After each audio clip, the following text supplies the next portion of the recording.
Hello बच्चों, मैं हूं आपका अपना राहुल छाबड़ा और अपना चैप्टर 7 एसी जो था वो कंप्लीट हो गया था और अपन को देखने थे उसके न्यूमेरिकल्स। जो एनसीईआरटी के न्यूमेरिकल्स है उसको डिस्कस करते हैं कि एनसीईआरटी के न्यूमेरिकल्स क्या क्या है इसके अंदर। कुछ क्वेश्चन आज डिस्कस करते हैं, कुछ कल कर लेंगे। तो क्वेश्चन नंबर 1 ये दे रखा है, a 100 ohm resistor is connected to a 220 volt 50 hertz AC supply. देखो एक चीज़ ध्यान रखना है इसके अंदर, जब भी कुछ भी नहीं बोला गया है कि वो करंट कौन सी है, वो ईएमएफ कौन सा है, वो आरएमएस वैल्यू है या वो मैक्सिमम वैल्यू है या वो एवरेज वैल्यू है, यदि कुछ भी नहीं बोला गया है उसके बारे में क्वेश्चन के अंदर कि वो कौन सी है, तो उसको हमेशा आरएमएस वैल्यू ही मान के चलना है। समझ में आ रही चीज़?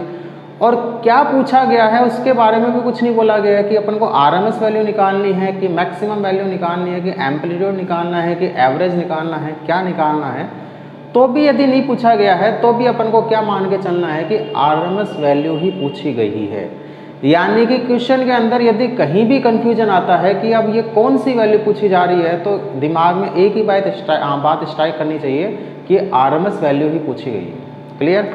अब सुनना question, a 100 ohm resistor is connected to a 220 volt 50 hertz AC supply. 220 volt AC supply से कनेक्ट किया। अब कुछ नहीं दे रखा कि 220 वोल्ट कौन सी है, तो अपन क्या मानेंगे, आरएमएस वैल्यू मान के चलेंगे। तो क्वेश्चन नंबर फर्स्ट बोर्ड पे लिखा गया है आपके सामने, आप पढ़ सकते हो।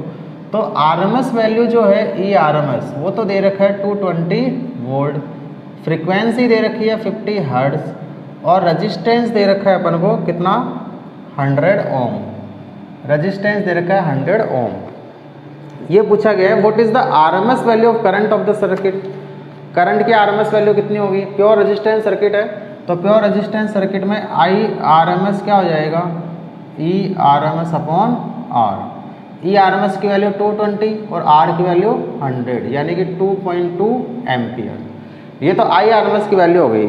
सेकेंड इसमें पूछा गया what is the net power consumed over a full cycle.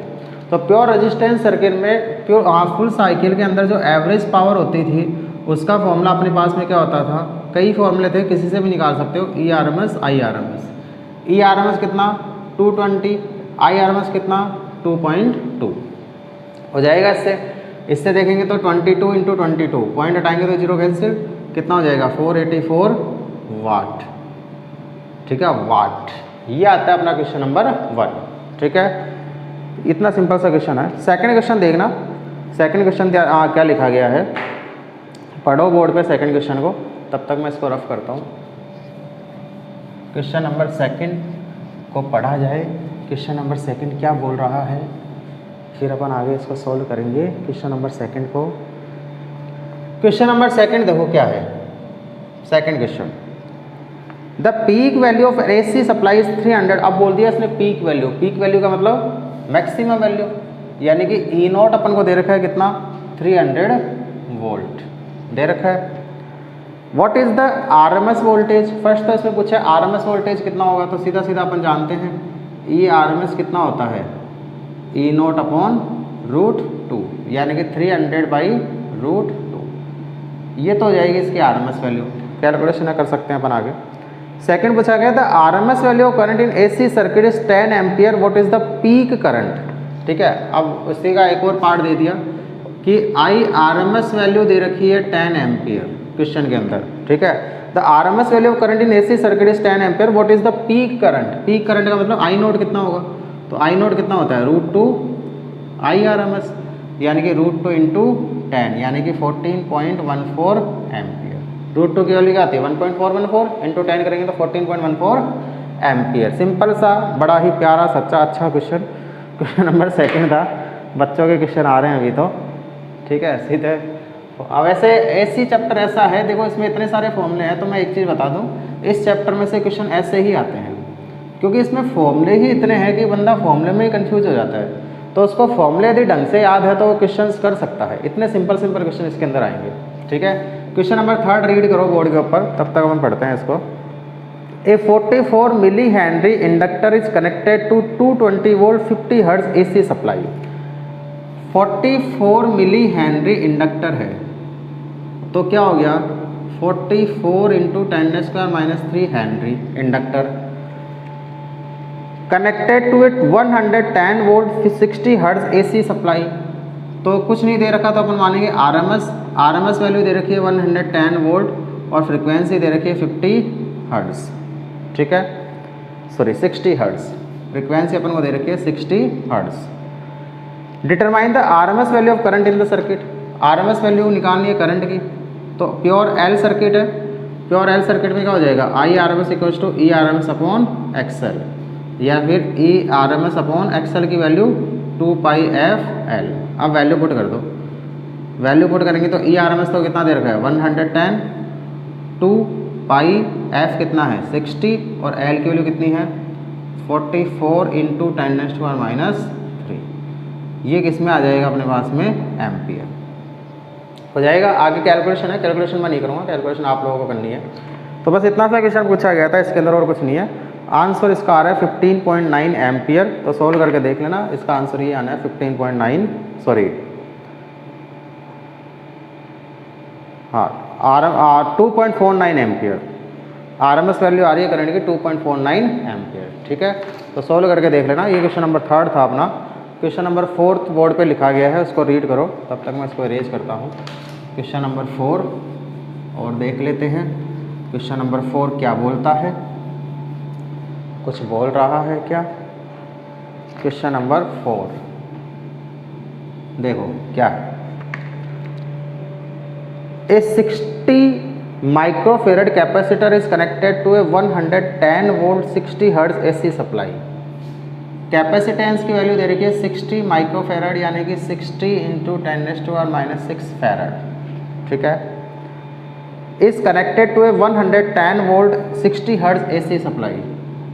ERMS की वैल्यू दे रखी है 110 वोल्ट और फ्रिक्वेंसी अपन को दे रखी है कितनी 60 हर्ट्ज, ठीक है, 60 हर्ट्ज।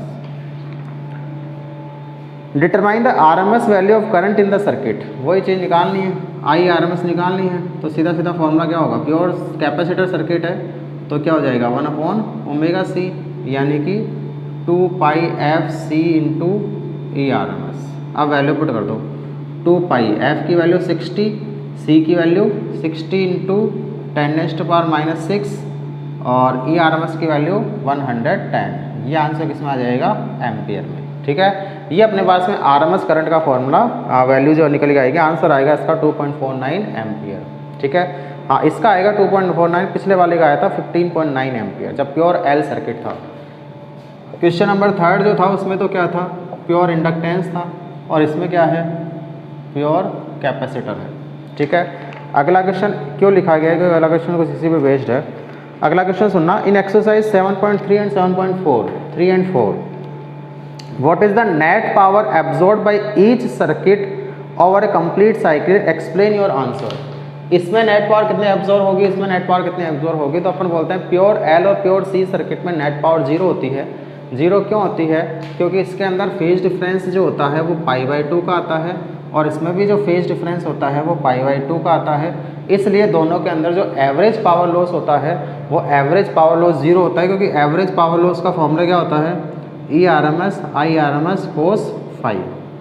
तो φ जब π/2 पुट करेंगे तो एवरेज पावर कितनी हो जाएगी 0। इसलिए अपन बोलते हैं प्योर इंडक्टेंस और प्योर कैपेसिटर सर्किट में एवरेज पावर लॉस जो है वो 0 होता है। नेक्स्ट क्वेश्चन नंबर 5 अपना यही था कि इन दोनों के अंदर ही प्योर L और प्योर C के अंदर अपन को एवरेज पावर लॉस जो है वो बताना था, ठीक है। तो ये अपने पास में ये कंप्लीट हो गया। अब नेक्स्ट देखते हैं, नेक्स्ट क्वेश्चन नंबर 6 जो है वो क्या बोलता है। 10 क्वेश्चन आज डिस्कस करेंगे। क्वेश्चन नंबर 6, ठीक है, रीड करो। Obtain the resonant frequency omega R of a series LCR circuit. Resonant frequency omega R की वैल्यू अपन को निकालनी है। कुछ वैल्यूज़ दे रखी है, L की वैल्यू दे रखी है 2 हेनरी, C की वैल्यू दे रखी है 32 माइक्रोफेराड और R की वैल्यू दे रखी है 10 ओम, ठीक है। What is the Q value of the circuit. एक तो रेजोनेंस सर्किट रेजोनेंस फ्रीक्वेंसी निकालनी है, दूसरा क्वालिटी फैक्टर निकालना है। दो चीज़ें अपन को यहाँ से निकालनी है। तो सीधा सीधा अपने पास में ओमेगा आर का तो फॉर्मूला होता ही है, यदि याद हो तो 1/√LC। तो 1/√, L की वैल्यू तो कितनी है 2 और C की वैल्यू कितनी है 32 इंटू 10⁻⁶। -6 बाहर निकलेगा तो माइनस का 3 बाहर निकलेगा और ऊपर जाके प्लस का 3 हो जाएगा। तो 1000 अपॉन ये हो गया 64 का रूट कितना होगा 8। तो तो 1000/8 कितना आएगा 125 रेडियन पर सेकेंड। ये तो ओमेगा आर आ जाएगा, ठीक है, एंगुलर फ्रिक्वेंसी। फिर इसमें पूछा गया कि क्वालिटी फैक्टर क्या होगा, यानी कि क्यू वैल्यू क्या होगी। क्यू वैल्यू के बहुत सारे फॉर्मूले थे। क्यू का एक फॉर्मूला क्या था, omega R L upon R था। तो ओमेगा आर एल कितना हो जाएगा 125, एल की वैल्यू कितनी है 2 और आर की वैल्यू कितनी है 10, कितना आ गया 250/10 यानी कि 25। यूनिट लेस होता है क्वालिटी फैक्टर, तो केवल 25 आएगा, इसकी कोई यूनिट नहीं होती है, ठीक है। क्वेश्चन नंबर 6 था। क्वेश्चन नंबर 7 देखते हैं हम क्या होगा। पढ़ो क्वेश्चन नंबर 7 क्या लिखा है, आगे देखते हैं क्वेश्चन नंबर 7 को क्या है। Question number 7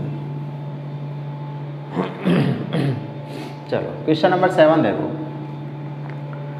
A charged 30 microfarad capacitor is connected to a 27 milli henry inductor. एक कैपेसिटर है जो चार्ज्ड है, इसकी कैपेसिटेंस दे रखी है 30 माइक्रोफेरेड, इसको कनेक्ट किया गया है एक इंडक्टर के थ्रू जिसकी वैल्यू दे रखी है 27 मिली हेनरी। एलसी सर्किट सा लग रहा है मुझे ये। What is the angular frequency of the free oscillation of the circuit. Free oscillation की एंगुलर फ्रीक्वेंसी निकालनी है, तो फ्री ऑसिलेशन का मतलब रेजोनेंस कंडीशन में फ्रीक्वेंसी निकालनी है, तो सीधा सीधा फॉर्मूला होता है 1/√LC, ठीक है। तो L की वैल्यू तो है 27 मिली हेनरी यानी कि 10⁻³ और C की वैल्यू है 30 माइक्रोफेरेड यानी कि 30 × 10⁻6 हो जाएगा। अब देखो -3 और -6 माइनस का 9, -9 से एक कैंसिल होगा 10 वाला, तो माइनस का क्या बचेगा 8, माइनस का 8 बाहर निकलेगा तो माइनस का 4 और ऊपर जाके हो जाएगा 10⁻4, ऊपर तो बचा 10⁻4 डिवाइड बाई 27 × 3 कितना होगा 81, 81 का रूट कितना होगा 9, ठीक है। तो ये तो अपने पास में क्या आ जाएगा ओमेगा आर आ जाएगा। अब इसको आगे सोल्व कर लेना जो भी आएगा, ये रेडियन पर सेकंड में अपने पास में रेजोनेंस फ्रीक्वेंसी जो निकल के आएगी फ्री ऑसिलेशन की, बस ये पूछा गया था और कुछ पूछा भी नहीं गया। आंसर इसका दे रखा 1.1 × 10⁻3, 1.1 × 10⁻3 रेडियन पर सेकेंड, ठीक है। तो ये अपने पास में क्वेश्चन नंबर 7 है। बच्चों के क्वेश्चन आ रहे हैं, बस फ्री ऑसिलेशन का मतलब इसमें ध्यान रखना, फ्री ऑसिलेशन का मतलब वो बोलना चाह रहा है रेजोनेंस की कंडीशन, ठीक है। तो ये था अपना क्वेश्चन नंबर 7। क्वेश्चन नंबर 8 पढ़ो, तब तक अपन देखते हैं क्वेश्चन नंबर 8 क्या चीज़ है, ठीक है। 8 suppose the initial charge on the capacitor exercise 7.7 is 6 मिली गुलाम। पिछला जो क्वेश्चन था उसी से रिलेटेड है, तो पहले पिछले क्वेश्चन को देख लेते हैं। अब ये जो देखा गया था, कैपेसिटेंस दे रखी थी 30 माइक्रोफेरेड और इंडक्टेंस दे रखा था 27 मिली हेनरी, ठीक है। अब ये बोला गया suppose the initial charge on the capacitor in exercise 7.7 is 6 मिली गुलाम। इस पे जो इनिशियल चार्ज था Q0 वो अपन को दे रखा है कितना 6 मिली गुलाम, 6 मिली गुलाम, ठीक है। What is the total energy stored in the circuit initially. तो इनिशियली इसमें कितनी एनर्जी स्टोर होगी, जब सारा चार्ज कैपेसिटर के पास में है तो सब कुछ एनर्जी किसमें होगी इलेक्ट्रिक एनर्जी की फॉर्म में, और उसका फॉर्मूला क्या होता है Q0² / 2C। तो ये हो जाएगा इसका स्क्वायर 36 × 10⁻³ का स्क्वायर 10⁻6 अपॉन 2 और C की वैल्यू कितनी है 30 × 10⁻6, ठीक है। तो अब देखो क्या होगा, ये से तो ये कैंसिल, ठीक है। 36/60, 36/60, 6 से कैंसिल करो 6/10 यानी कि 0.6 जूल, ठीक है। ये इनिशियल एनर्जी इसके अंदर स्टोर हुई है। फिर ये पूछा गया what is the total energy at later time. तो लेटर टाइम में वो एल सी ऑसिलेशन होता रहेगा तो टोटल एनर्जी उतनी रहनी है, चाहे एल की एनर्जी सी में कन्वर्ट हो जाए चाहे सी की एनर्जी एल में कन्वर्ट हो जाए, लेकिन दोनों का सम जो रहेगा वो अपने एल सी ऑसिलेशन में देखा था, दोनों का सम जो रहता है वो हमेशा क्या रहता है कॉन्स्टेंट रहता है, उसमें कोई चेंज नहीं होता है, ठीक है। ये था क्वेश्चन नंबर 7.8, ठीक है। क्वेश्चन नंबर 9 देखते हैं हम, 9 क्या चीज़ है, रीड करो 9 को, तब तक मैं इसको इरेज करूँ। क्वेश्चन नंबर 9 देखो, ये series LCR circuit with R = 20 ohm, series LCR circuit है और R की वैल्यू दे रखी है अपन को 20 ओम, ठीक है। L की वैल्यू दे रखी है 1.5 हेनरी, 1.5 हेनरी और C की वैल्यू दे रखी है 35 माइक्रोफेरेड, 35 माइक्रोफेरेड, ये C की वैल्यू दे रखी है। Is connected to a variable frequency 200 volt AC supply. RMS की वैल्यू दे रखी है 200 वोल्ट, वेरिएबल फ्रिक्वेंसी यानी फ्रिक्वेंसी अपन चेंज कर सकते हैं। When the frequency of the supply equals the natural frequency of the circuit, supply की फ्रीक्वेंसी नेचुरल फ्रीक्वेंसी का इक्वल हो गई, इसका मतलब कौन सी कंडीशन हो गई, रेजोनेंस की कंडीशन हो गई।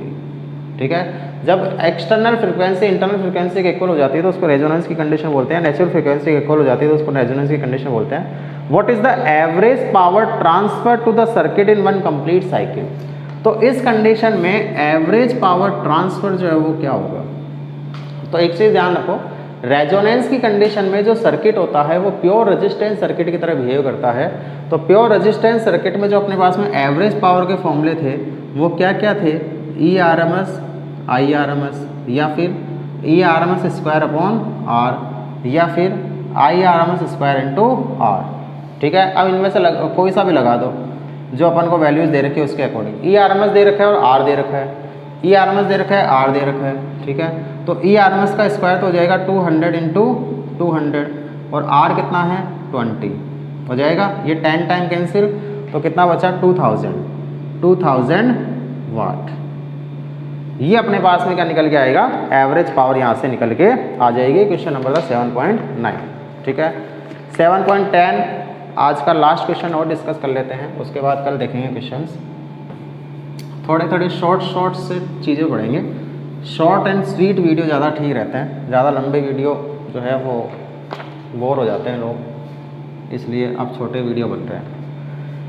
ए radio can tune over the frequency range of a portion of megawatt medium wave broadcast band 800 kilohertz to 1200 kilohertz.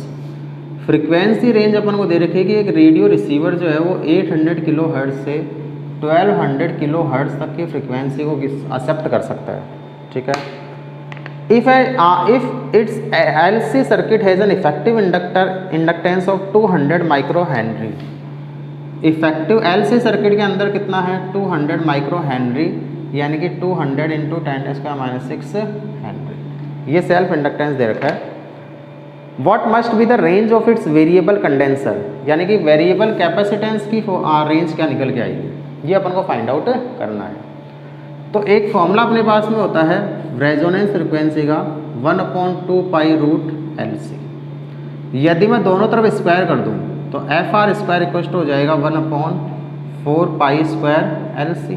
ठीक है, तो C का जो फॉर्मूला आएगा वो आएगा 1/4 पाई स्क्वायर FR स्क्वायर और L हो जाएगा। C को इधर ले आओ, FR स्क्वायर नीचे चला जाएगा, 4 pi square FR square into L हो जाएगा, ये कैपेसिटेंस का फॉर्मूला आएगा।